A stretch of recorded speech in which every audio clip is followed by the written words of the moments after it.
Good morning, and thank you for joining us this morning for Winship Grand Rounds. If you are an Emory University or healthcare employee and would like to receive a CME credit hour for attending today, the login information, it's going to be in the chat feature at the bottom of your screen. If you have any issues with this webinar or the CME login, please send Kadiotu Fufana an email or drop a note via the chat feature. This morning, we are pleased to welcome Dr. Diane Simeone. She received her Bachelor's of Science in Neuroscience at Brown University and her MD at Duke University Medical School in Durham, North Carolina. Dr. Simeone is the Laura and Isaac Perlmutter Professor of Surgery and Pathology at New York University and the director of the Pancreatic Cancer Center, where she also serves as the Associate Director for Translational Research. As an internationally renowned pancreatic surgeon and a researcher with a long-standing career focus on the treatment of pancreatic neoplasms, she has been a recipient of many NIH grants investigating the molecular mechanisms driving pancreatic metastasis and the development of novel, more effective therapeutic strategies to treat pancreatic cancer patients. She has a large clinical practice taking care of patients with pancreatic neoplasms and those at elevated risk of the disease.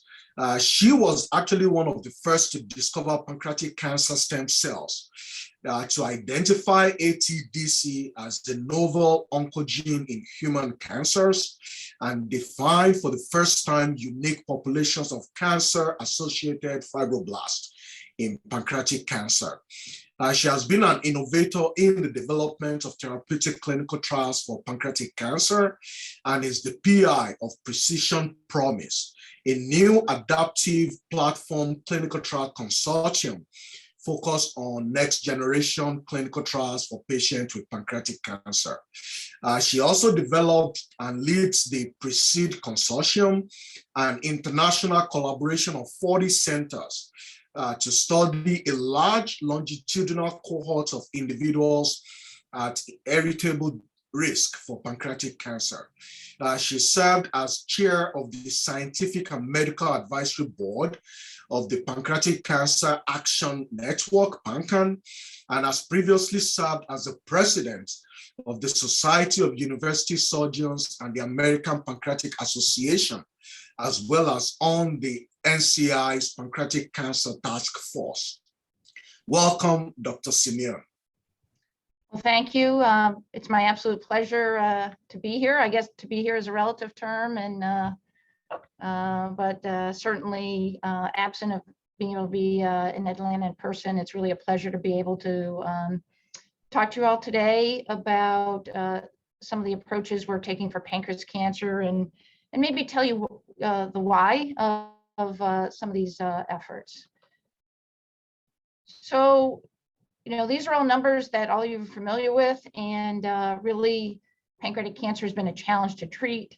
You know, this past year, the survival rate ticked up 1.11%, and there was all this cheering, but I think it's hard to cheer when we're making progress so slowly.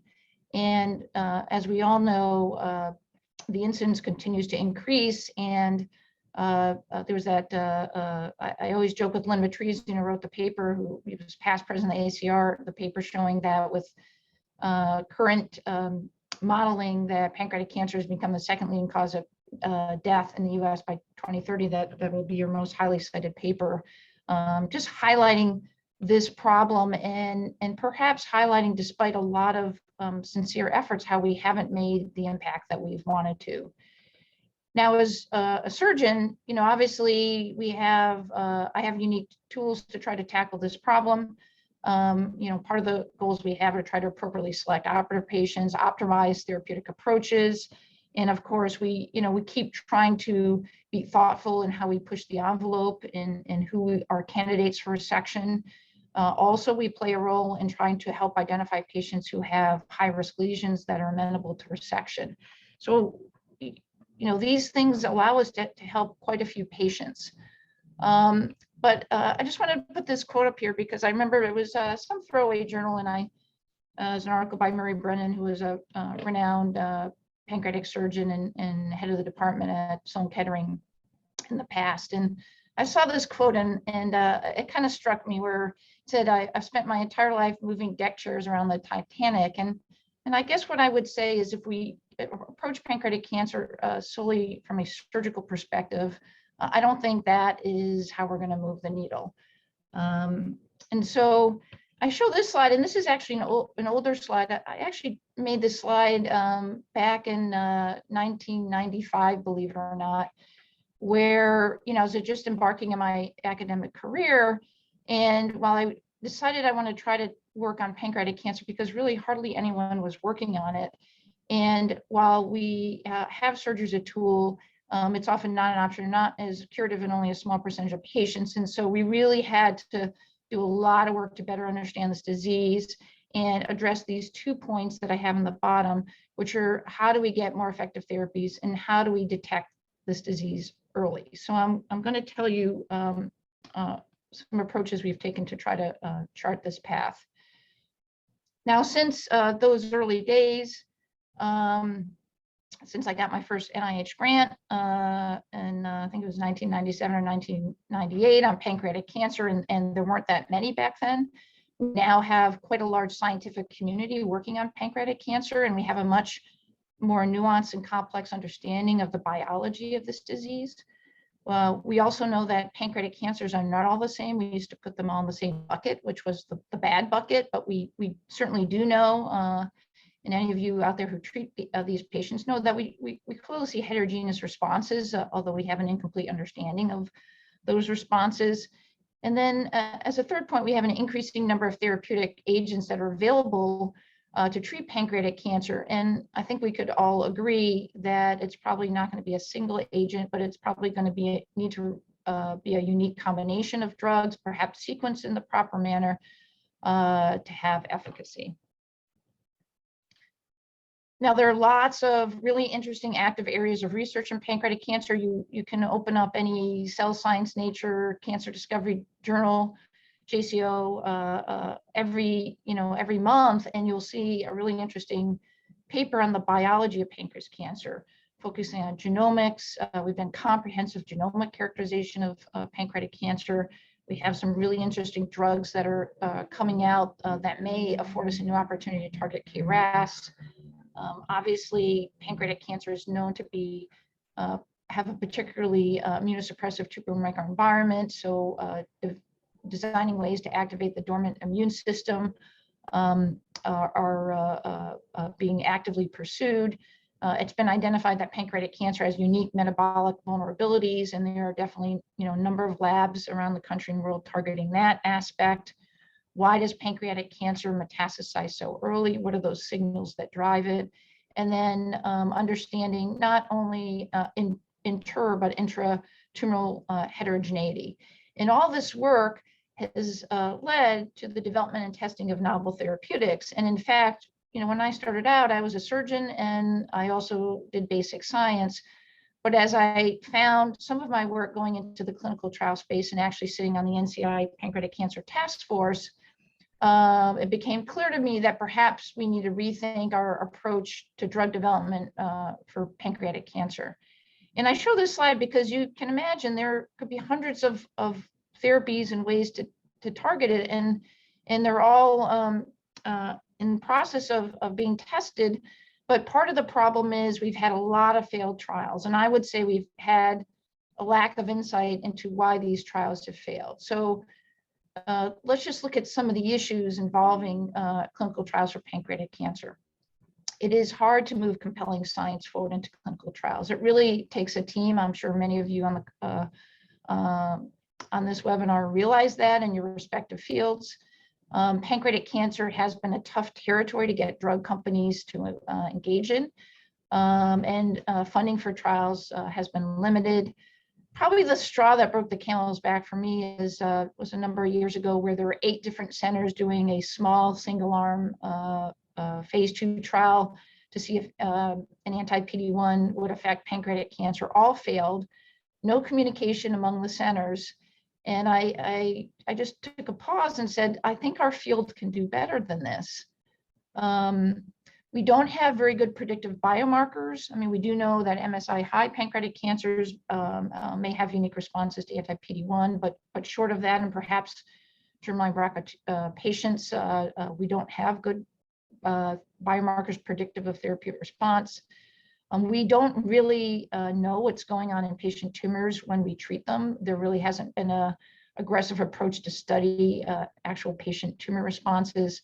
And only 4% of pancreatic cancer patients go on clinical trials. So with the way we were doing things, the cards are stacked against us to really move things forward. So I thought perhaps we should rethink our strategy to tackle this.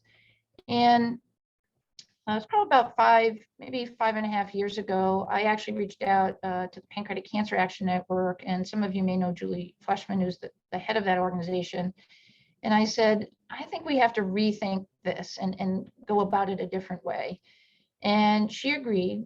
So, we assembled a small group. We started off with a blank white sheet of paper and said, what is going to be the best way to, if we had to redesign how we do clinical trials for pancreatic cancer, what would it look like?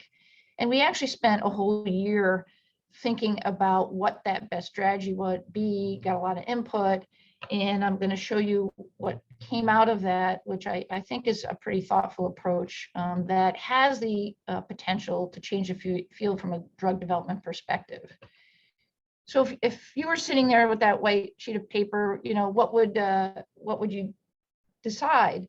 And what we started off was just saying, okay, what are the basic tenets of what we're going to try to do? And these were some of the things we came up with. A novel model of cooperation. We're going to get a lot further and faster if we work together. Trials concepts need to be rigorously vetted by expert scientific teams. It always seemed when I was sitting in those task force meetings that there was a disconnect between the science that had to be done and the clinical trial that was being presented in front of us. We decided an adaptive clinical trial design was the way to go. I'll talk more about that. Let's do more for our patients by having deep learning and multiple treatment options for every patient. And I'll show you what we came up with. Open ongoing sharing of data, flexibility. One thing that struck me sitting on the task force is to be a great concept and to be 2 years later before we actually began executing the trial. So we need to be able to move faster than that. We also need to figure out a way to have the pharma industry as our partners so that we could get key stakeholders to the table. And then to keep everybody honest, have the focus always be at on the patient as the center of every decision. And I put up this slide, and you may think it's wonky, but if you think about trying to change how people do things, it's not so easy. And just when we were going through all this, a math colleague of mine at Michigan gave me, he would always put interesting things on my desk to read, and he gave me this book. And there are a lot of formulas in it, but I thought it actually had an epiphany when I read it. And it was written by Dr. Robert Axelrod, who is interestingly the professor of the study of human understanding. I didn't actually know there was such a field. This was when I was at Michigan. And he actually won the National Medal of Science. But the concept of this book, I thought, really struck a chord on how we could do this. And he used a model called the prisoner's dilemma. And what they studied there is if you meet someone one-on-one, it's kind of a Darwinian encounter, right? It's you versus me. But in this book, they talk about what if you have to meet that person over and over again? And if you use this prisoner's dilemma model, what he shows that under all conditions, that cooperation is evolutionarily advantageous. So relationships with repeated encounters, modeling shows the player always wins if they elicit cooperation and promotes mutual interest. So in thinking how we get clinicians to think about how we work together, this struck a chord. And I would add to that if you build something that's so good that it benefits everybody and it allows us to achieve more together, that can be an attractive way to go. And I think that is bearing out. So we decided to go with an adaptive platform trial. after weighing all the options. This is actually a single clinical trial where we can evaluate multiple therapies simultaneously. There are benefits to this. First, you have shared use of control patients across experimental treatment arms, so you have fewer patients getting control treatment. It assigns better performing therapies to future patients entering the trial. And that actually happens during the course of the trial, so it does help patients on the trial, not just after the trial. By the nature of the statistics, the trials are actually smaller than traditional designs, shortens the evaluation time for best therapies, and it's a much more effective apparatus to develop and validate biomarkers. And while we haven't done a formal analysis, we've had a number of discussions, even with colleagues in the Harvard Business School, and we think that this will cut costs and times by at least a third, if not half, to get a effective therapy to registration. For those who are interested, there was actually a working group meeting back in 2019, because even though now you've heard about adaptive trials a little bit, maybe the I-SPY 2 and a couple others that are, and more that are growing, this is kind of a nice paper where we got together to try to define, create definitions, talk about regulatory issues, data sharing, how we report data from such trials, and financial models. So when you do something like this, it actually does take some time to set up. There is some upfront planning and cost to establish the infrastructure. You do have to get buy-in from multiple stakeholders. I will say by doing this, the FDA was quite interested, and we had meetings with the leadership of the FDA, and they actually were on our side and helping to roll this out. Key things we had to discuss were how we're going to share data, publication strategy, making sure that younger faculty that were involved would get proper credit, so they could have promotions through academic health systems. We did use a central IRB to help streamline everything. And even though I won't really touch on it today, I think we have developed a unique funding model to fund the platform.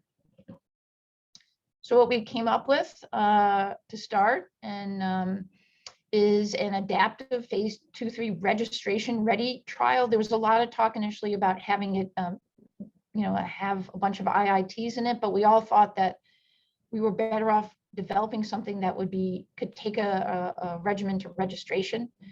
It's for first and second line metastatic pancreatic cancer patients. The primary endpoint is overall survival. We have the opportunity to test many experimental arms. So if something has an adequate safety signal in a phase 1, it can come into the platform as an experimental arm in phase 2. And a maximum number of patients that are in the phase 2 part of the arm are 100, with as few as 50. We talked to the FDA about standard of care control arms, and because both gemabraxine and FOLFIRINOX are used fairly interchangeably, they agreed that we would have 2 control arms. This is actually the first adaptive platform trial with 2 control arms. They total 30% with 15% in each group. If a drug goes through the first part of the phase 2 and it hits the benchmark, which in this case is the likelihood of a 65% success rate at the end of phase 3, then there's no pause, and it goes on, and only an additional 75 patients need to be accrued. So you can get from the beginning of a phase 2 to the end of a phase 3 registration ready with 175 patients. And we do have response adaptive randomization incorporated in the master protocol. I'll show you what that looks like.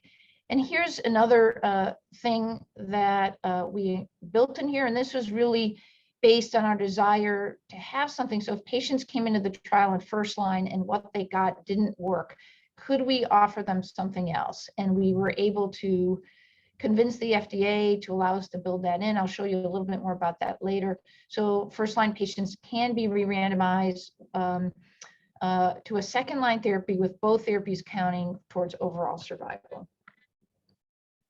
So this is the general schema. Clinical trial concepts are vetted by an arm selection committee.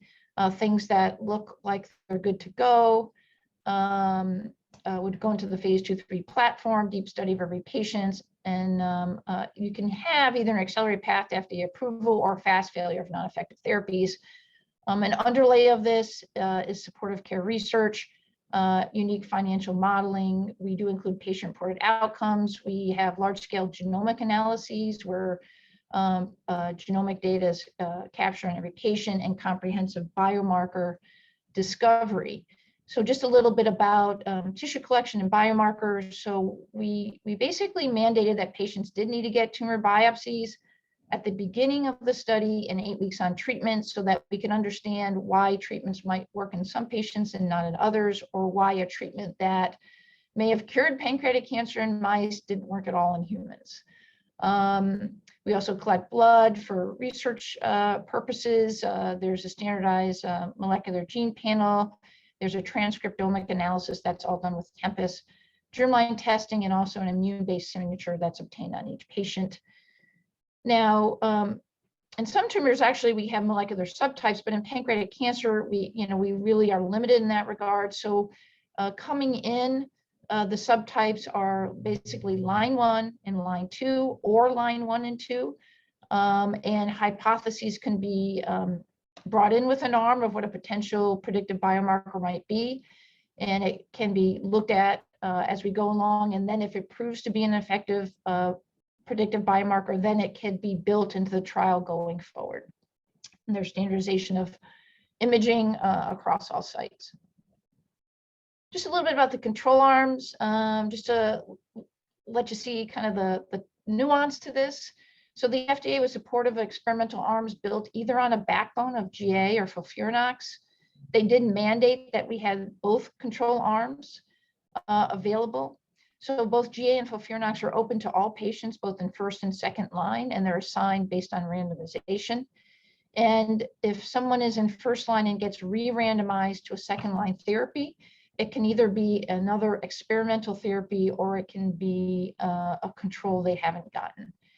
They do allow novel combinations, and then the company can decide whether they want to compare that to either GA, FOLFIRINOX, or both. So just a little slide about how response adaptive randomization works.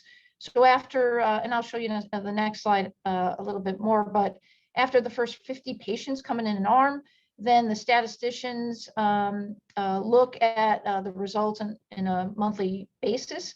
And so if you move from the top left, you can see everybody starting off at the race at the starting line. But as the data is looked at monthly, as some arms perform better, more patients will actually be put into those arms, like arm 2 here, while poorer performing arms, fewer patients. And then here you can see as time goes on, arm 1, which performed poorly, it falls off. It could fall off with as few as 50 patients.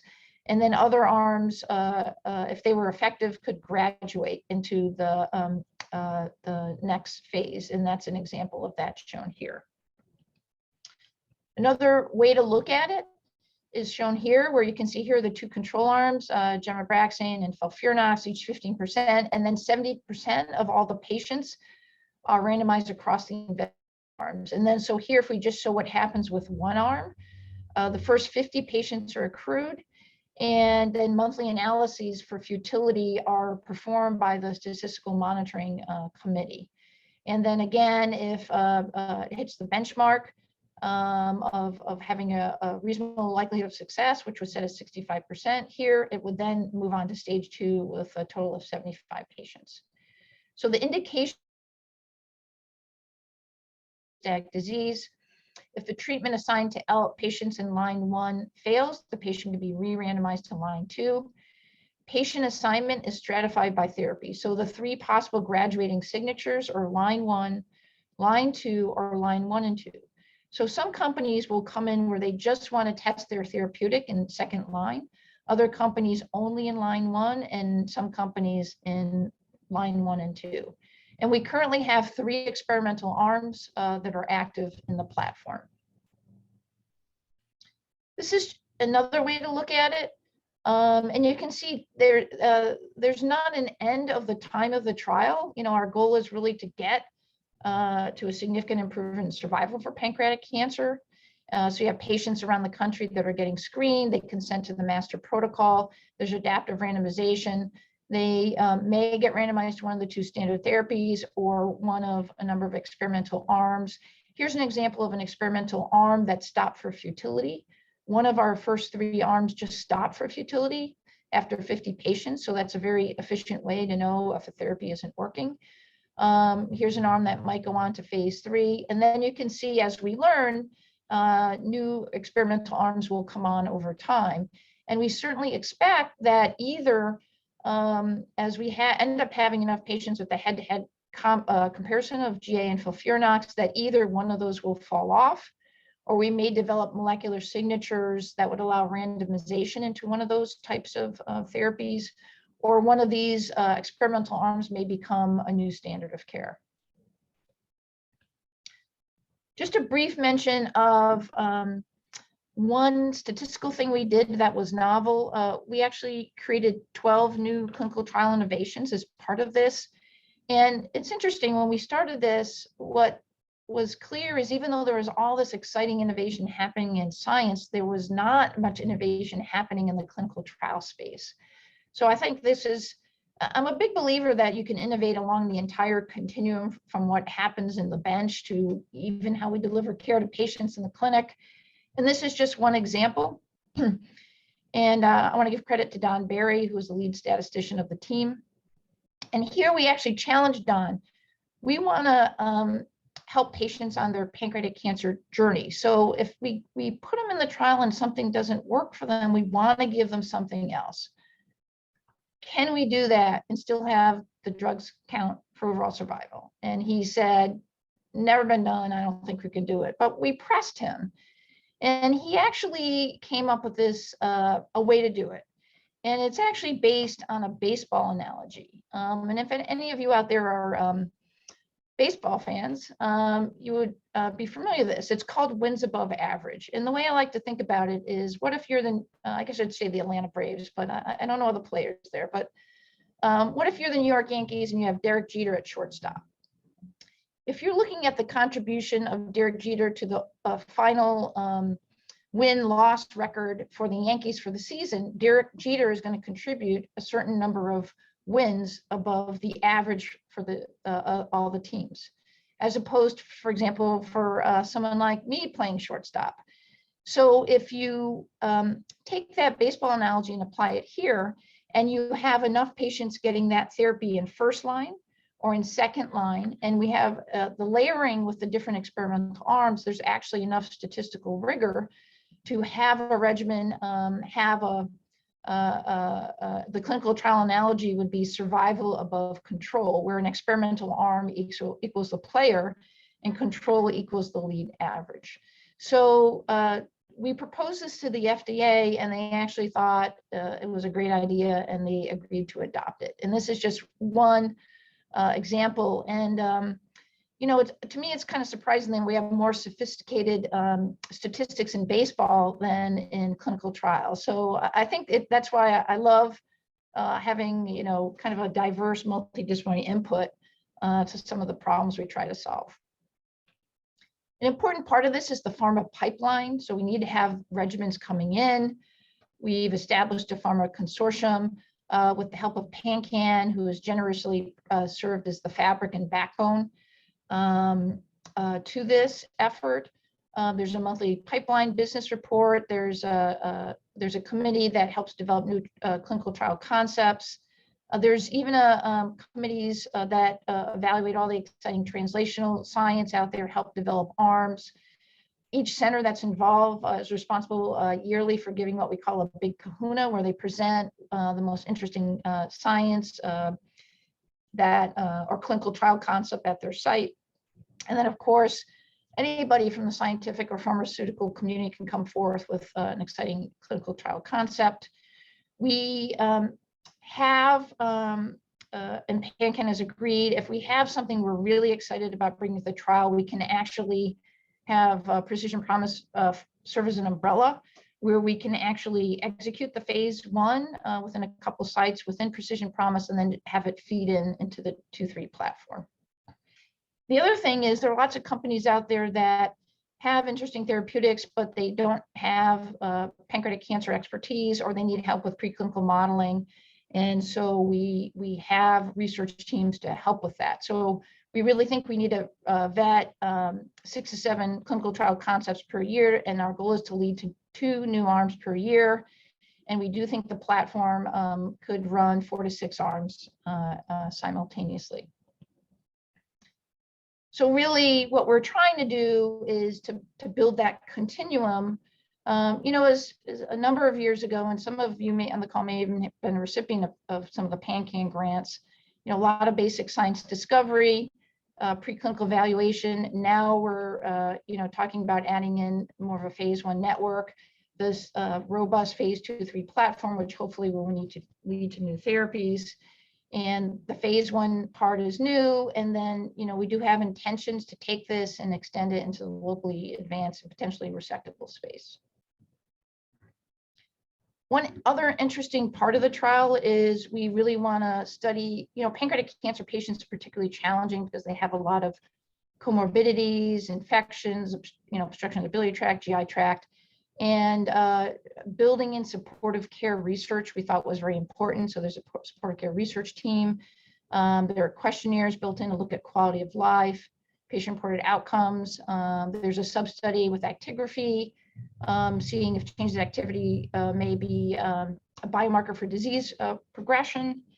There's also a team looking at body composition analysis to see how that might correlate with tumor biology and clinical responses. And then through the generosity of a company, there is free access to pancreatic enzyme replacement therapy for all patients on the trial. So, starting from a piece of white paper, now 5 years later, we have an organizational infrastructure that I think is quite robust. We have a steering committee of about 6 to 8 folks, which I have the privilege of chairing, a number of other committees. What you can see, many of the leading experts in pancreatic cancer are involved with Precision Promise. Certainly welcome anyone at Emory that would like to participate, to reach out to PanCan or myself. There's over 40 companies that are involved. And then here you can see all the trial sites. It started off with about 12 sites. It's grown to 20 sites, and now we're onboarding, it'll be 30 sites. Here's a map of the current sites in the United States. And obviously having Emory, reach out and join would be fantastic. So a summary for this part of my presentation is I tried to make the case that Precision Promise has created an entirely new clinical trial learning ecosystem for our field. We have the opportunity to have detailed studies and learn from every patient during the trial. Multiple investigational treatments can be evaluated in parallel, so it's much more efficient. Only 175 patients per arm for regulatory registration if the data is supportive. So marked acceleration of drug development for pancreatic cancer with time and cost savings. And the one thing we also got the FDA to agree to de-risk testing of therapeutics for pancreatic cancer is in the first part of the stage 2, that companies can come in with what we call a lead-in, where they can just run their arm for 30 patients and then take a 60-day pause. So they don't get to look at the control data, but they can look at whatever data they have related to their arm and then make a go, no-go decision to fully come in as an arm. So that definitely is attractive for companies. And then if you look at this, what opportunities could come from this? So one of the things we've really tried to push is, the pharmaceutical industry has invested a lot of money in very large phase 3 trials. And, those trials cost a lot of money. We've tried to make the case that if we shifted the investment to actually build in more robust translational science in early clinical trials, that will be a much stronger return on the investment for companies. And I think we're starting to convince companies that that's the case. We definitely have a wish to further expand the network, improve patient access, and continue to consider innovative funding models. The whole goal of this is to share data, be inclusive and collaborative. So I do think there's a opportunity for Precision Promise to help other efforts to amplify their impact, be it efforts through the NCI, ASCO for programs that have spores, or even other efforts in the private sector. We can use the model to expand its use in other disease settings. We talked about locally advanced pancreatic cancer. I know I gave a talk maybe about a year ago at MSK, and I talked to someone that's a leading prostate medical oncologist, and now a year later they're building a similar platform that's going to be opening soon in prostate cancer. This platform is being used to treat diseases like sepsis, COVID. So a lot of the hard work in working out the nuts and bolts of how to do this has been done. I encourage all of you to take this model and phenocopy it in colon cancer, lung cancer, whatever diseases you study. And then lastly, and I'm going to touch on this for the next few minutes, is, I learned a lot doing this. And if you remember that slide I showed you way back when with the blue background about, we need to develop better therapeutics, but we really need to detect the disease early.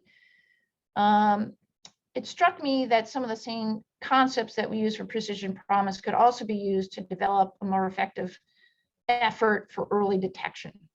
And I just want to show you something that we've been doing for the last 3 years to try to build that out.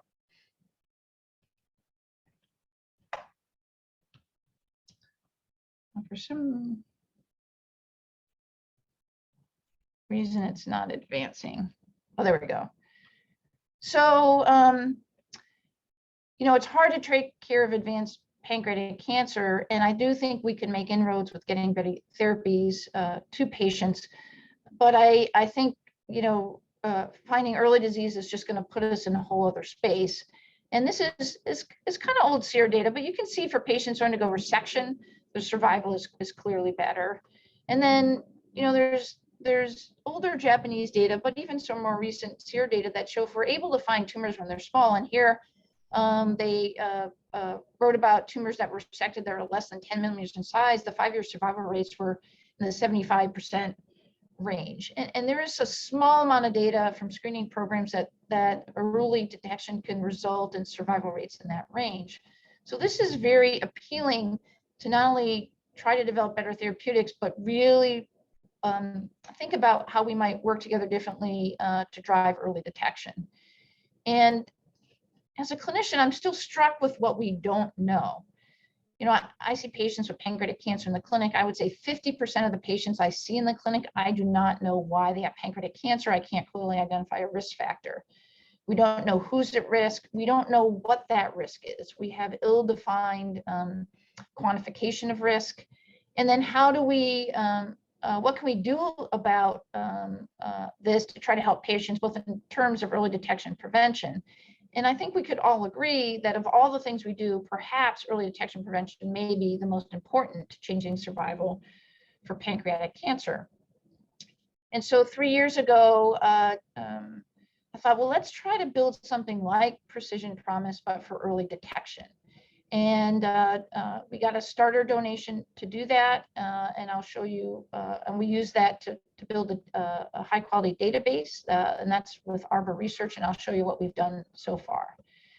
So we decided to name this the Prediabetes Consortium, and it's a collaborative research effort, and it now, and I started off just trying to get people in New York City to start working together, and it kind of grew from there, and now involves 40 academic medical centers around the world. We serve as the academic coordinating center. Its mission is to transform the landscape of pancreatic cancer risk assessment, early detection, prevention, and increase the 5-year survival rate from 10 to 50% in the next 10 years.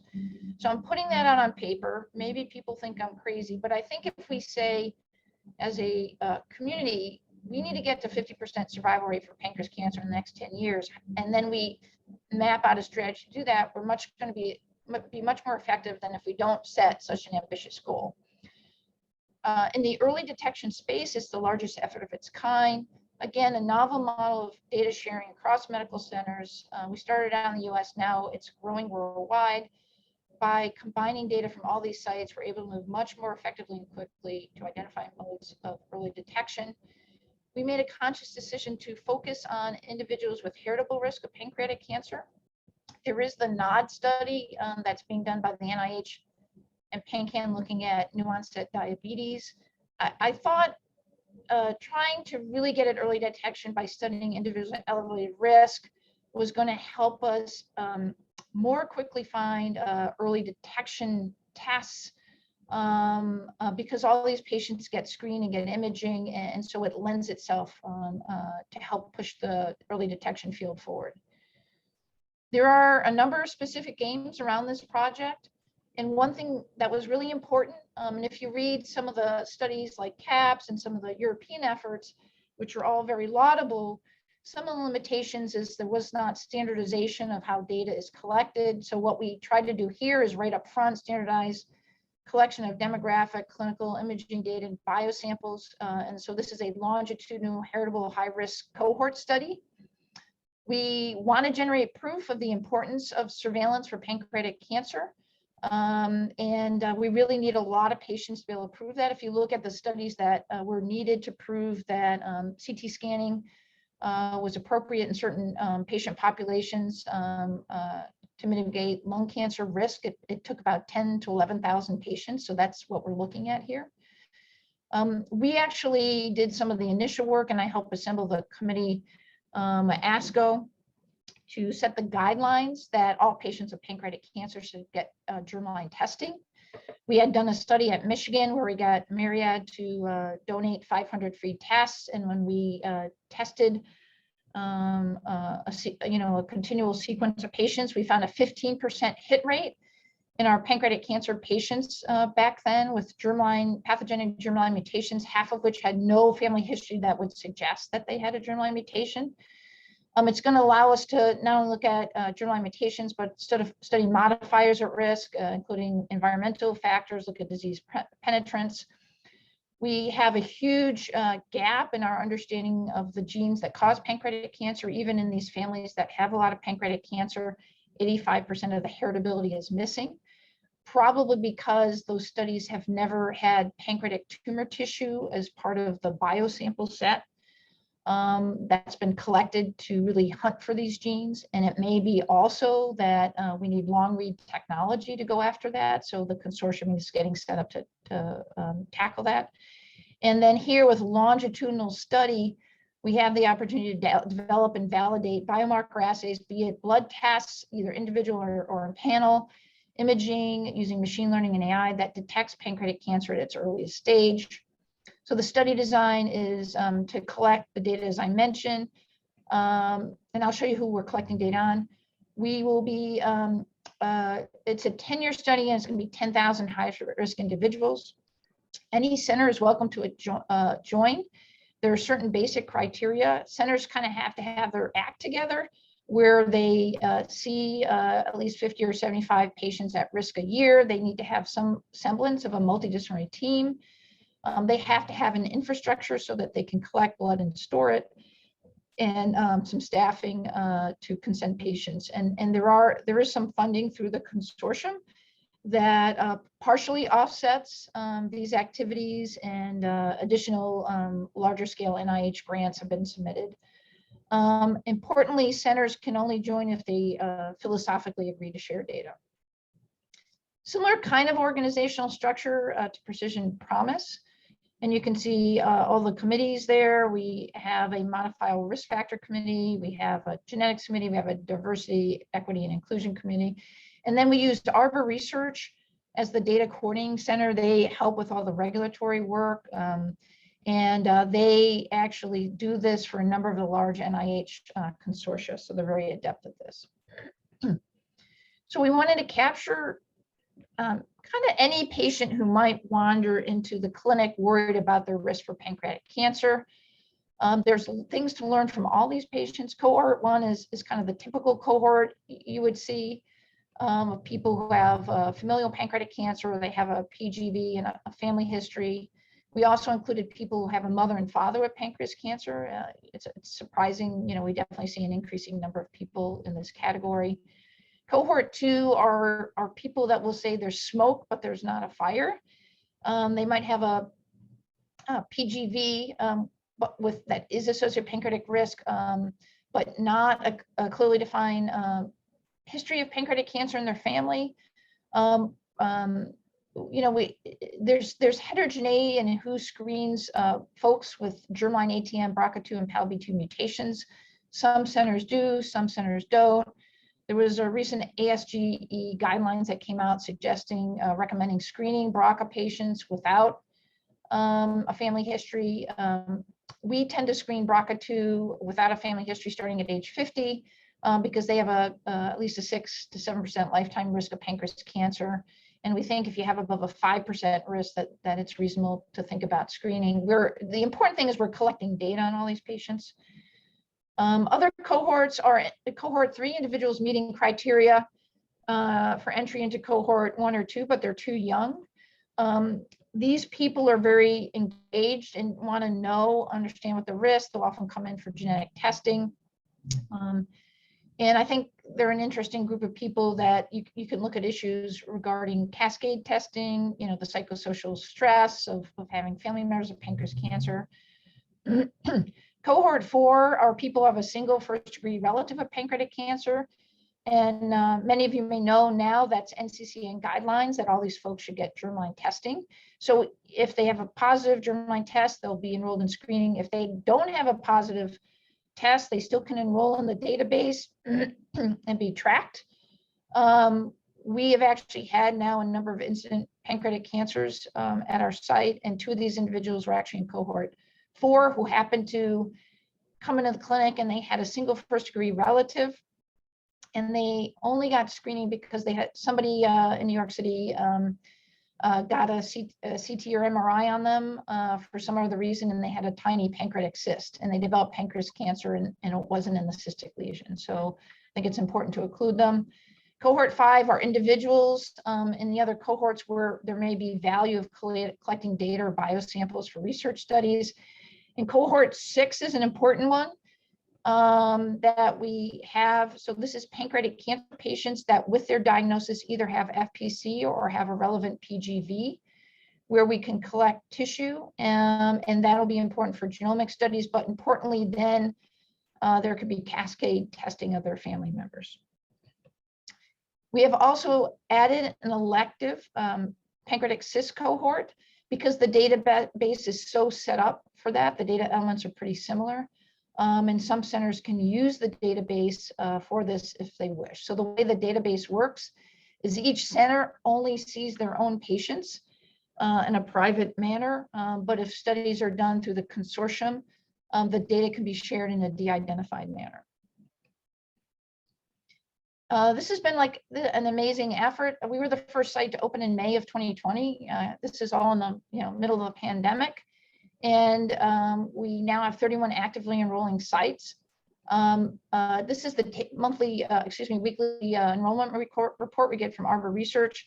You can see we have over 2,500 patients enrolled. We're enrolling at a rate of between 130 and 150 patients a month. Right now we have a virtual biorepository. There's a biomarker committees. They have SOPs for how blood, tissue, and soon cyst fluid, and even now we're going to be adding microbiome is collected. We do have plans, and we have a sizable NIH grant submission to have which will allow us to have a centralized biorepository. Even beyond this report, which is a couple of weeks old, we now have 31 actively enrolling sites. Cohort 1 is the largest cohort, but you can see we also collect from the other cohorts as shown there on the right, and data collected and learning from all patients. We do expect that by July 2022, we'll have 3,000 patients, and we do think with the pace we're at and with other centers coming on, we'll hit that 10,000 participant rate within the next 5 years. Here's a map of sites enrolling that are enrolled across the United States, and then there's I can't remember the the purple ones are active. This has actually been updated since I didn't have the last picture.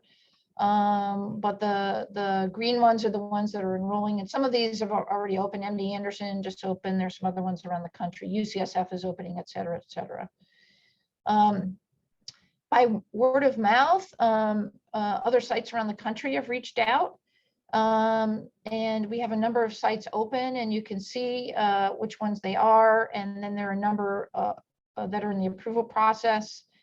It's interesting. In the last 2 weeks, I had a reach out from the head of the National Cancer Institute in Japan to join. And in Japan, there are 40,000 pancreatic cancer cases a year. Half of the population in the U.S. no genetic testing or screening for pancreas cancer. So you can see if our goal is to get to a 50% survival rate for pancreas cancer. Engaging countries that have a lot of pancreas cancer to participate is really critical.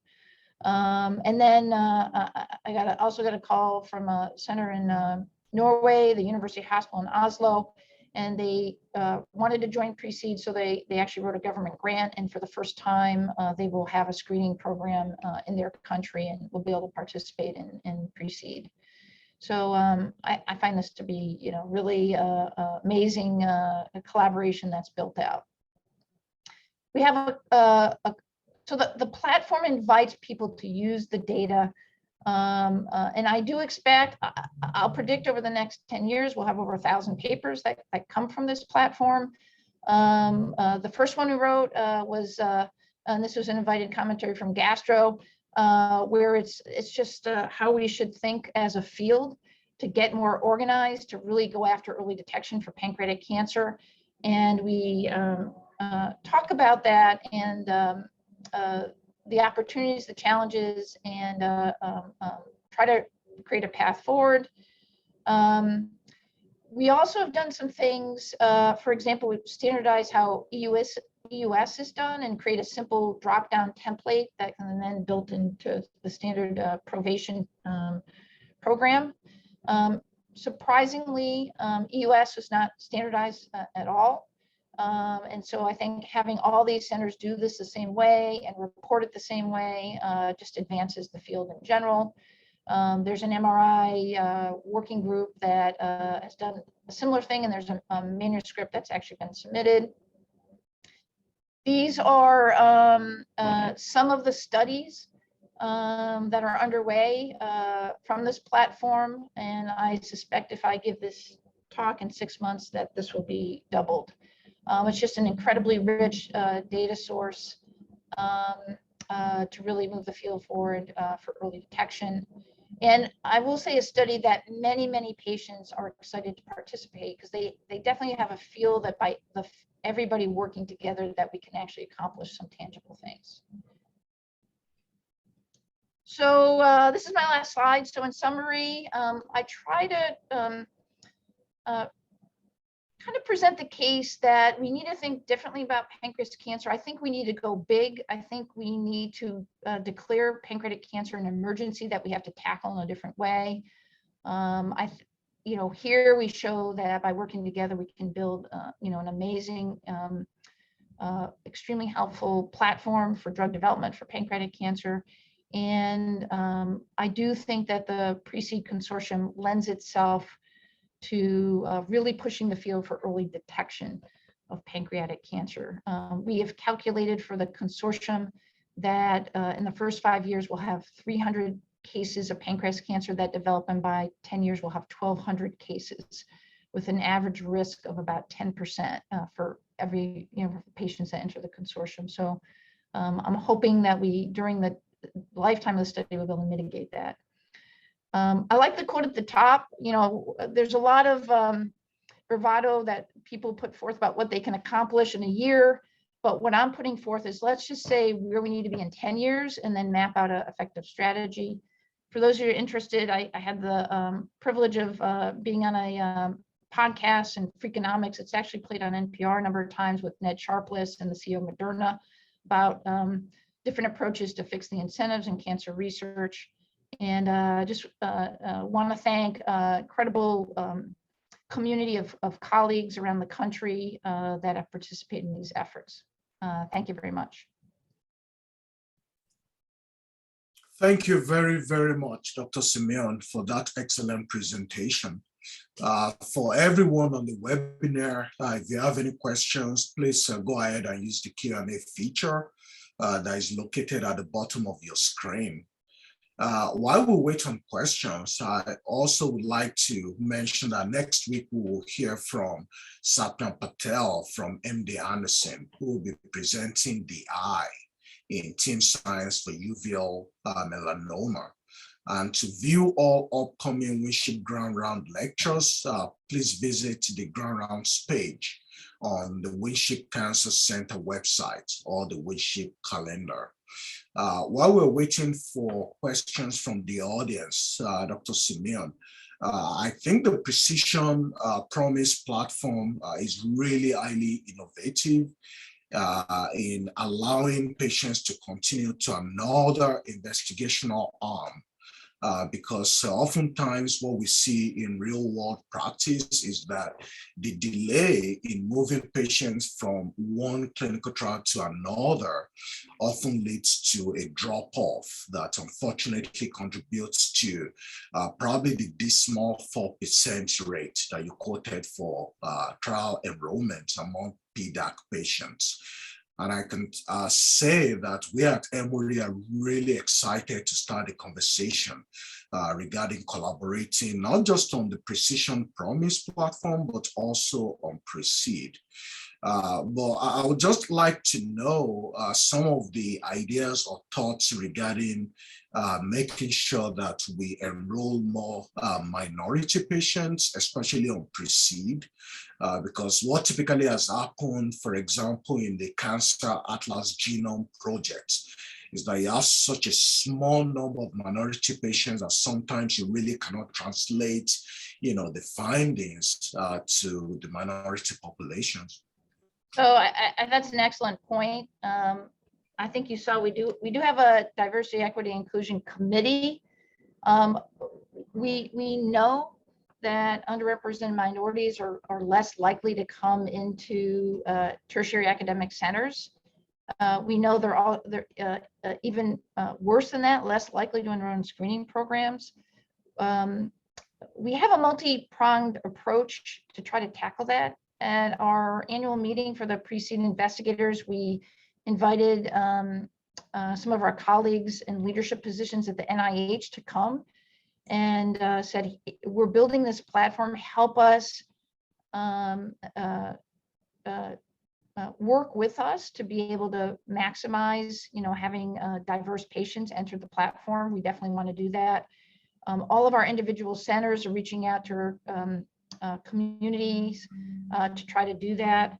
We have a recent partnership with the National Pancreas Foundation, who is really putting forth a major effort to try to empower Blacks to better understand their options for treatment for pancreatic cancer, pancreatitis, and risk. I have spoken to the leadership of All of Us, which is an NIH-funded large-scale genomic platform about how to do this. And then obviously, if you look at the map, we're trying to have geographic dispersion so that patients throughout the country can access this. But certainly, we're welcome to any ideas, collaborations to try to help us do this. And we also are engaging colleagues who are experts in health communications research to try to make the case of the value of being in a screening program, and also the safety of genetic testing. I think a lot of people have concerns about that. Excellent. Question from Greg Lezinski. Incredible talk, and hope you come back in person soon. What are your thoughts on any integration of immunotherapy approaches within distinct genomic subsets beyond just the very rare MSI-high tumors in Precision Promise? And is there anything in particular you're excited about? Well, yeah. Hi, Greg. How are you? Greg is a good friend and colleague. Many of the arms that are in the process of being developed actually are combinatorial arms that add an immunotherapy component. I think it's likely that there's going to need to be an immune effect on the treatments that we give to really eradicate pancreatic cancer. What am I most excited about?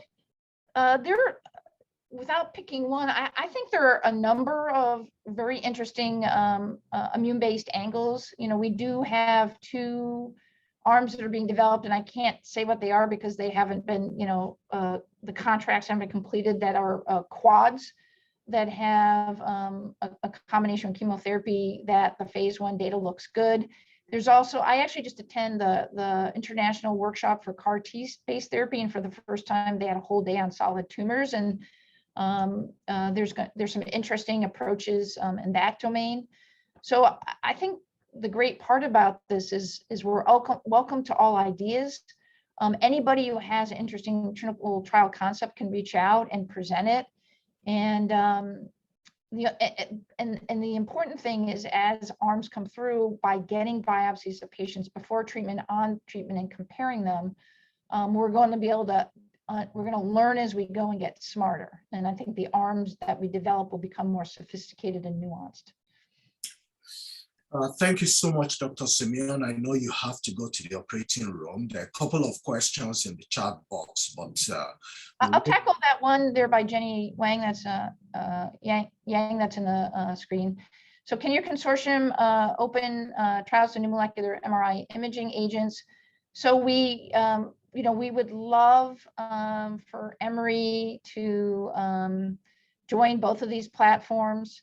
I do think PanCan had conversations with folks at Emory, but maybe it'd be an opportunity to revisit that. We would love your center to join Precede. There are MRI and imaging working groups for both of those platforms.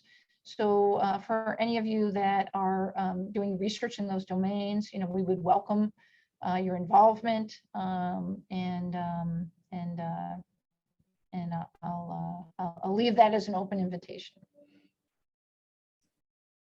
Excellent. So Dr. Yang says I'm from GSU, but she will reach out to you. Yeah. Great.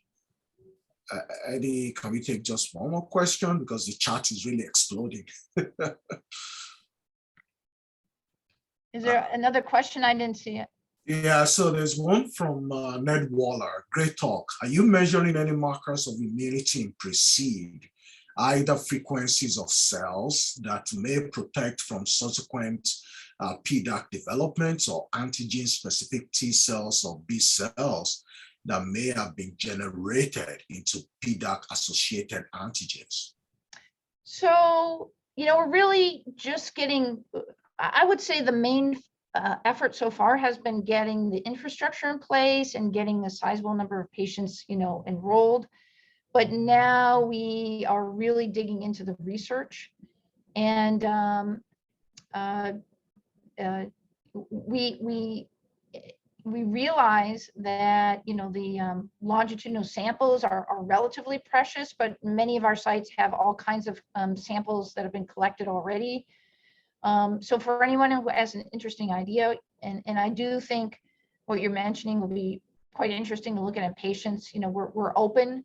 The way the Precede is set up was we actually had a joint committee that's the project advisory committee and the publications committee. So anybody that participates in the consortium can put forth a project concept or a clinical trial or a manuscript concept, and it gets vetted. And we try for centers to be collaborative. You may be able to identify others that are working on topics that you're interested in. And everybody that participates gets academic credit, with the publication. So it's really we have monthly clinical case conferences. All the working groups have a monthly meeting. It's really growing to be something that if any of you have an interest in that domain, it's really a great opportunity. Fantastic. Thank you once again. Thank you all for attending. We will make Dr. Simeone's email address available if there are additional questions. Yeah, it's right there on the screen, Diane Simeone at nyulangone.org. So thank you for the opportunity to present today. Thank you.